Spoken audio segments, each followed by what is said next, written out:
അയാൾക്ക് ആത്മാർത്ഥതയില്ല. അയാൾക്ക് അയാളുടെ കാര്യം, അയാളുടെ സ്ഥാനം, അയാളുടെ ബന്ധുക്കളുടെ കാര്യം, മക്കളുടെ കാര്യം, അവർ നടത്തുന്ന ബിസിനസ്. ഒരു മകൻ ടർക്കിഷ് ഡ്രോൺ ഉക്രൈനിൽ ഉണ്ടാക്കി വിൽക്കുന്നുണ്ട്, ഇപ്പുറത്തൂടെ റഷ്യൻ ഓയിൽ മേടിക്കുന്നുമുണ്ട്. ഇതിൽ നിന്ന് മനസ്സിലാക്കി എത്രമാത്രം ഓപ്പർച്യൂണിസ്റ്റാണ് ടർക്കിഷ് ഈ പറഞ്ഞ ഉറുദുകാൻ എന്ന് പറയുന്നയാൾ.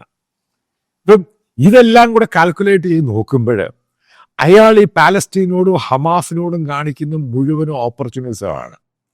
അതായത് പക്ക തരികിടയാണ് അയാൾ കാണിക്കുന്നത്. അയാൾക്ക് ആവശ്യമുള്ള കാര്യങ്ങളൊക്കെ ഓരോന്നും കാണിച്ച് അയാൾ അമേരിക്കയിൽ നിന്ന് മേടിക്കും. അതനുസരിച്ച് ഇസ്രായേലിന് വേണ്ട താല്പര്യങ്ങളെല്ലാം ചെയ്തു കൊടുക്കും. അതുകൊണ്ടല്ലേ അവിടെ ഇത്രയും ഒരു 10-15 പേരെ അറസ്റ്റ് ചെയ്തെന്ന് പറഞ്ഞു. ഈ ഹമാസുമായി ബന്ധപ്പെട്ട് അവരുടെ ഓപ്പറേഷൻസ്, ഫിനാൻഷ്യൽ ഓഫീസൊക്കെ ഉണ്ട്. അപ്പോൾ അതുമായിട്ട് ചെയ്ത ആൾക്കാരൊക്കെ അവിടെ പോയി, മുഴുവൻ ആൾക്കാരെയും പറഞ്ഞു വിട്ടു. ഇത്രയേ ഉള്ളൂ കാര്യം.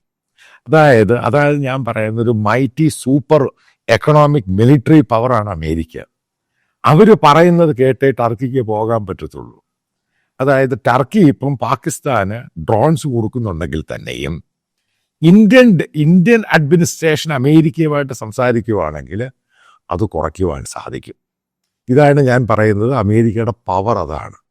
കാരണം അവരെ ഡിപ്പെൻഡ് ചെയ്ത് നിൽക്കുന്ന രാജ്യങ്ങൾ മാത്രമേ ഉള്ളൂ ഏറ്റവും കൂടുതൽ ഇന്നും ലോകത്ത്.